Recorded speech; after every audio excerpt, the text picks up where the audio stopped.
الحمد لحضرة الجلالة والنعت لصاحب الرسالة. بعد فأعوذ بالله من الشيطان الرجيم. بسم الله الرحمن الرحيم. وما كان محمد أبا أحد من رجالكم ولكن رسول الله وخاتم النبيين. صدق الله العظيم. وقال النبي صلى الله عليه وسلم: أنا خاتم الأنبياء وأنتم خاتم الأمم، أو كما قال عليه الصلاة والتسلیم. حق بات کہنے کی قسم کھا لی، سچ بول کر جو بلا آئے گی سہنے کی قسم کھا لی. کرے گا مصطفیٰ کے بعد جو دعویٰ نبوت کا، ہر ایسے شخص کو دجال کہنے کی قسم کھا لی. میرے معزز سامعین کرام، عقیدہ ختم نبوت کا تحفظ ہر مسلمان کا بنیادی فرائض اور ایمانی تقاضوں میں سے ہے، اس لیے کہ امت کی وحدت اور تشخص کا مدار عقیدہ ختم نبوت پر ہے. نبوت کے بدلنے سے امت بدل جاتی ہے، اس لیے کہ یہ تاریخی روایت اور مسلم اصول ہے کہ نبی کی آمد سے امت تبدیل ہوتی ہے. اس لیے جناب نبی کریم صلی اللہ علیہ وسلم پر نبوت کے دروازے کو بند کر دیا گیا کہ اب آپ کے بعد کوئی نبی نہیں آئے گا، قیامت کی صبح تک کوئی نبی آپ کے بعد مبعوث نہیں ہوگا، آپ ہی مرکز اطاعت رہیں گے. میرے دوستو، اسی طریقے سے یہ عقیدہ ختم نبوت ایک ایسا عقیدہ ہے کہ اس میں ذرہ برابر بھی ریب و شک تو پھر یہ ایمان کو منہدم کرنے کے مترادف ہے. اور ختم نبوت سے کیا مراد ہے؟ ختم نبوت سے مراد یہ ہے کہ جناب نبی کریم صلی اللہ علیہ وسلم آخری نبی اور اللہ کے رسول ہیں. میرے دوستو، اور اس عقیدہ ختم نبوت کو قرآن کریم کے تقریباً 100 سے زائد آیات میں نہایت ہی جامع اسلوب و انداز میں بیان کیا گیا ہے.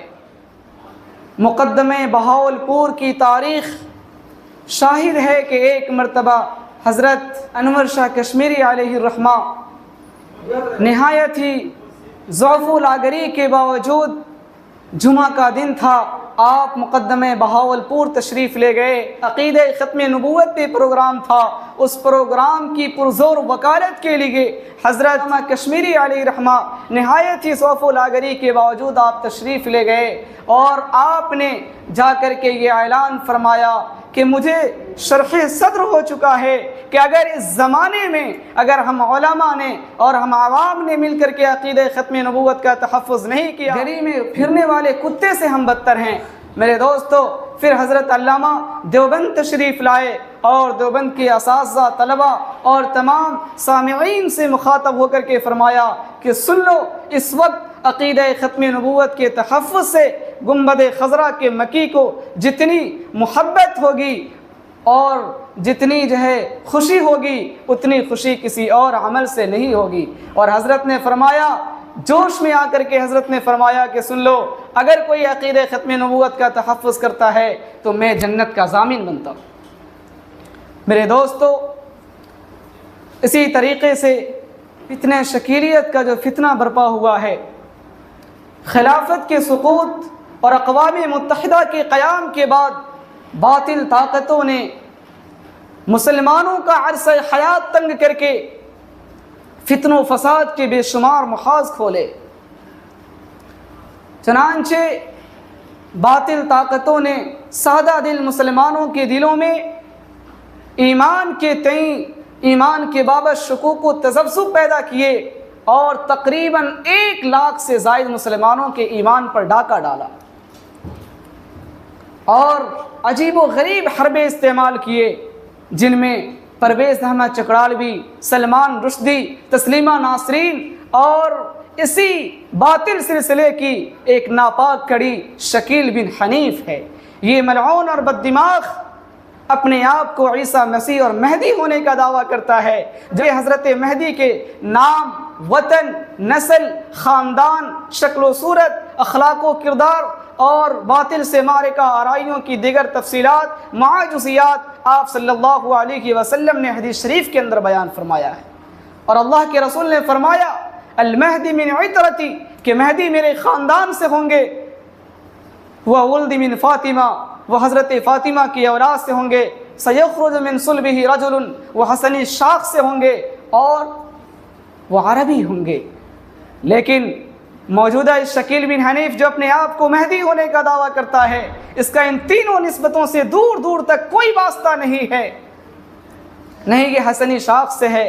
اور یہ بھی فرمایا اللہ کے رسول نے یوات اسمہ اسمی و اسم ابیہ اسم ابی، کہ اس کا نام میرے نام جیسا ہوگا، اس کے والد کا نام میرے والد کے نام پر ہوگا۔ لیکن اس شکیل بن حنیف کا ان تمام نسبتوں سے دور دور تک کوئی واسطہ نہیں ہے۔ اللہ کے رسول نے فرمایا کہ مہدی کا نام محمد بن عبداللہ ہوگا، لیکن اس جہے فتین کا نام شکیل ہے اور اس کے باپ کا نام حنیف ہے، محمد بن عبداللہ نہیں ہے۔ وہ حضرت حسین کے خاندان سے ہوں گے اور یہ وہ عرب سے ہوں گے، عجم سے ہے، یعنی دربھنگا کے اندر پیدا ہوا ہے۔ اسی طریقے سے حضرت عیسیٰ علیہ السلام یہ فلسطین میں پیدا ہوئے ہیں، لیکن یہ شکیل بن حنیف دربھنگا بہار میں پیدا ہوا ہے، پھر بھی یہ اپنے آپ کو عیسیٰ مسیح ہونے کا دعوے دار ہے۔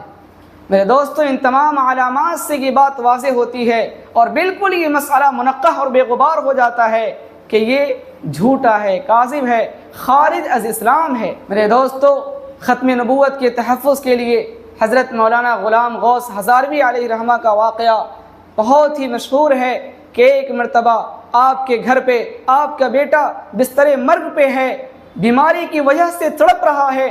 ایک صاحب آئے اور کہنے لگے حضرت غلام غوث ہزاروی ہمارے علاقے میں قادیانی گھوس آئے ہیں اور وہ ختم نبوت کے تئیں، ختم نبوت کے بابت عجیب و غریب شکوک و تذبذب پیدا کر رہے ہیں۔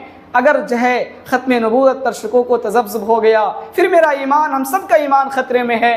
اور وہ مناظرے کا چیلنج بھی کیا ہے، آپ جا کر کے اس سے مناظرہ فرمائیں۔ میرے دوستو، حضرت غلام غوث ہزاروی علیہ رحمہ گھر سے نکلتے ہیں، گھر والوں نے کہا، خاندان والوں نے کہا کہ آپ کیسے جا رہے ہیں جبکہ آپ کا بیٹا، آپ کا لاڈلا، آپ کا دلارا، آپ کا لخت جگر بستر مرگ پہ ہے، وہ بیماری کی وجہ سے تڑپ رہا ہے، اسے بخار کی وجہ سے اس کی حالت خراب ہے، پھر بھی آپ اپنے لخت جگر کو چھوڑ کر اور ختم نبوت کے مناظرے کے لیے جا رہے ہیں۔ میرے دوستو، حضرت علامہ غلام غوث ہزاروی نے کچھ نہیں سنا اور کہا کہ نہیں، عقیدہ ختم نبوت کا تحفظ ضروری ہے۔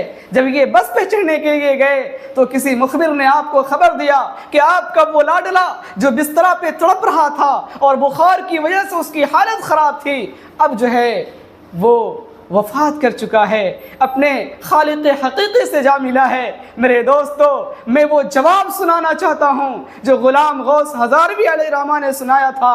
حضرت غلام غوث ہزاروی علیہ رحمہ نے کہا کہ دیکھو، بیٹے کے جنازے کی نماز پڑھنا یہ فرض کفایہ ہے اور عقیدہ ختم نبوت کا تحفظ یہ فرض عین ہے۔ جاؤ تم فرض کفایہ ادا کرو، ہم فرض عین ادا کرنے جا